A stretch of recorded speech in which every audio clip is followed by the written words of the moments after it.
تو میں آپ سے عرض کرتا ہوں کہ یہ جو ہم کہتے ہیں نا جی آج کل کے زمانے میں یہ ہو گیا ہے، آج کل کا زمانہ ایسے ہے، یہ بات آج سے 5000 سال پہلے بھی لوگ یہی کہتے تھے. لہٰذا یہ بالکل نئی بات نہیں ہے کہ جی آج کا زمانہ خراب ہو گیا ہے. میں نے کئی دفعہ یہ بات ذکر کی ہے کہ 15,000 سال پرانی ایک تحریر ملی کہیں سے، 15,000 سال. اس تحریر کو جب دیکھا گیا تو وہ اس لینگویج میں تھی کہ جس کو ڈسائفر کرنے کا پتہ نہیں چل رہا تھا کہ کیا کرنی ہے. تو 3 سال آرکیالوجسٹ کو لگے اس تحریر کو سمجھنے کے لیے کہ اس پہ لکھا کیا ہے. اور جب اس میں پڑھا گیا تو آپ کو پتہ کیا لکھا تھا اس پہ لکھا تھا زمانہ بہت خراب ہو گیا ہے، اب اس زمانے کے بچنے کا کوئی چانس نہیں ہے.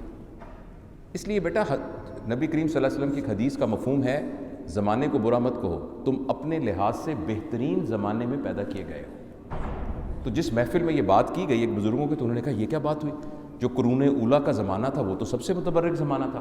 آپ کیسے کہہ سکتے ہیں کہ نبی کریم صلی اللہ علیہ وسلم کے زمانے میں پیدا ہوتا تو میں کمتر ہوتا اور اس زمانے میں بہتر پیدا ہوا ہوں.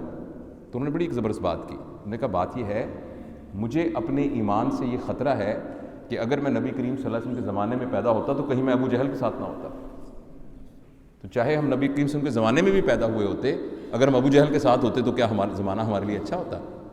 تو یہ ہے کہ یہ جو ہم سب کو یہ لگ رہا ہوتا ہے کہ یہ ایک جدید زمانہ ہے اور اس سے پہلا جو ہے ایک پرانا زمانہ، ایسا بالکل نہیں ہے.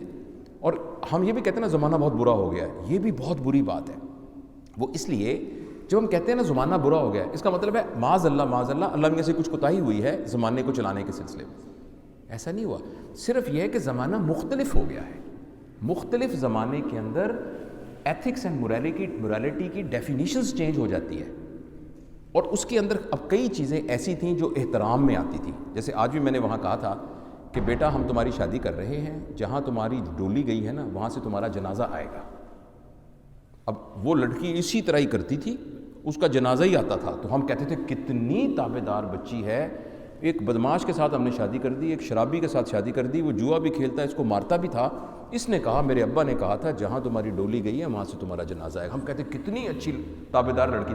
اب لڑکی پڑھی لکھی ہے، وہ کہتی میرا کیوں جنازہ آئے گا بھائی، میرا دماغ خراب ہے کہ میں ایک پاگل آدمی کے ساتھ رہوں، میں نہیں رہتی اس کے ساتھ.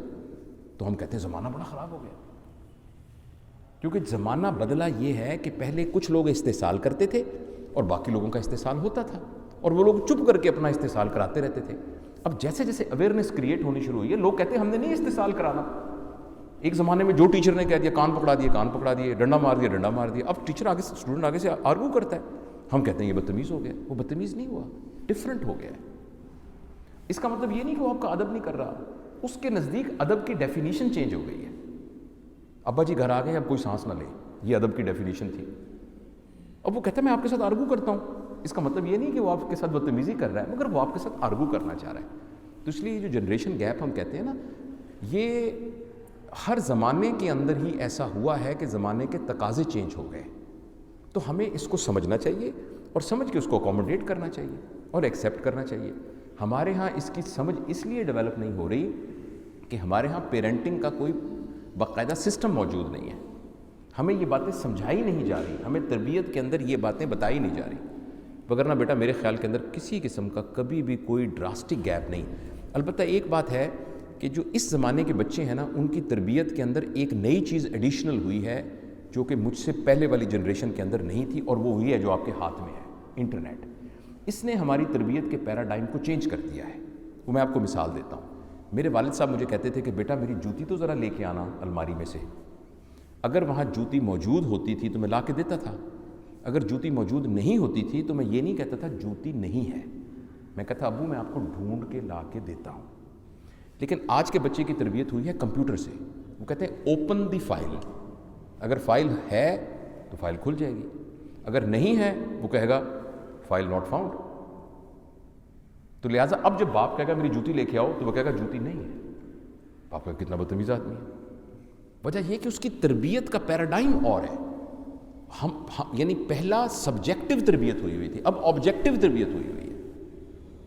تو اس آبجیکٹیوٹی کی وجہ سے جب لائف کے اندر آبجیکٹیوٹی اتنی زیادہ آنی شروع ہو جائے تو پھر یہ رشتے ٹوٹنے شروع ہو جاتے ہیں، پھر یہ بے مروتی آنی شروع ہو جاتی ہے. اب اس گیپ کو فل کرنے کا طریقہ یہ ہے کہ اب ہم اپنی تربیت کے نظام کو سٹرونگ کریں. ایک بات ہم نے پچھلے دنوں بھی عرض کی تھی، بچوں کی تربیت کی ذمہ داری کس کی ہونی چاہیے؟ والدین کی. اچھا، والدین نے یہ ذمہ داری، کیونکہ سب کو پیسے چاہیے، وہ جو آپ کی ضرورت والی بات ہے، کیونکہ گھر کی ضروریت، پہلے گھر کے اندر ایک سائیکل ہوتا تھا، اب گھر میں ہر بندے کے پاس کار ہے، تو کاروں کو پیٹرول ڈلتا ہے اس کے اندر. پہلے پورے گھر کے اندر ایک کولر ہوتا تھا، اب ہر کمرے میں اے سی لگا ہوا ہے، اب اس کا بل آئے گا. ٹھیک ہے، پہلے چھوٹا سا ایک گھر ہوتا تھا، ایک کمرے میں سب سوتے تھے، اب ہر کمرے میں الگ سوتا ہے، ہر ایک کی ضروریات ڈفرینٹ ہے، تو سب کو کام کرنا پڑے گا. تو کیپٹلسٹ سوچ کے حساب سے تو بڑی زبردست بات ہے، سارے کام کریں، خوشحالی ہو. لیکن اس کا نتیجہ یہ ہوا کہ جو تربیت کا نظام پیرنٹس نے کرنا تھا نا، وہ انہوں نے آؤٹ سورس کر دیا. آؤٹ سورس سمجھتے ہیں نا؟ وہ اس طرح کر دیا کہ وہ مہنگے اسکولوں کو آؤٹ سورس کر دیا. ماں باپ نے خود بیٹھ کے بتانا تھا، تہذیب سکھانی تھی، اخلاق سکھانا تھا، اب وہ پیسے مہنگے دے کے آپ نے اسکولوں کو آؤٹ سورس کر دیا.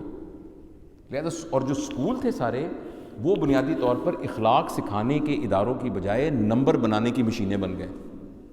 جب ایک بچہ ایک اسکول میں داخل ہوتا ہے، نہ بچے کی ایکسپیکٹیشن یہ ہوتی ہے، نہ ماں باپ کی یہ ایکسپیکٹیشن ہوتی ہے، نہ اسکول کی ایکسپیکٹیشن ہوتی ہے کہ میرا بچہ یہاں سے نکلے گا تو اخلاق کے اعلیٰ معیار پر پہنچے گا.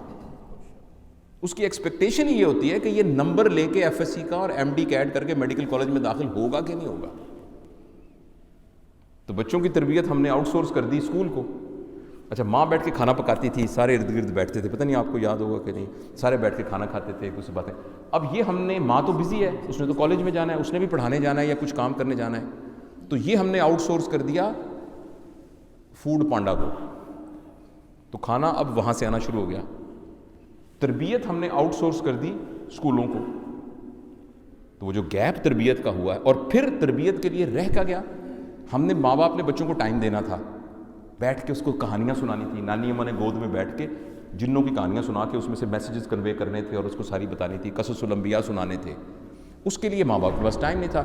اس تربیت کو انہوں نے آؤٹ سورس کر دیا، ایک مہنگا سا فون لے لیا، یہ آؤٹ سورس کر دی نا. تو تینوں چیزیں تربیت کی آؤٹ سورس ہو گئی.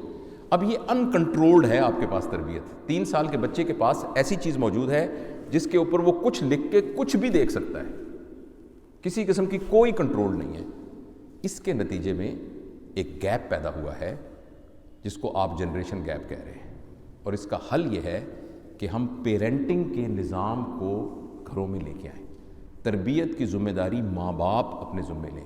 اگر آپ کے چھوٹے بہن بھائی ہیں تو آپ بھی ان کے ماں باپ ہی ہیں ایک طرح سے. ان کی تربیت کی رسپانسبلٹی، آپ بڑے بچے ہیں، اب تربیت کی رسپانسبلٹی خود لیں. جب یہ کرنا شروع کر دیں گے تو آپ دیکھیے گا جس کو آپ گیپ کہہ رہے ہیں وہ گیپ نہیں رہے گا. یہ میرا خیال ہے.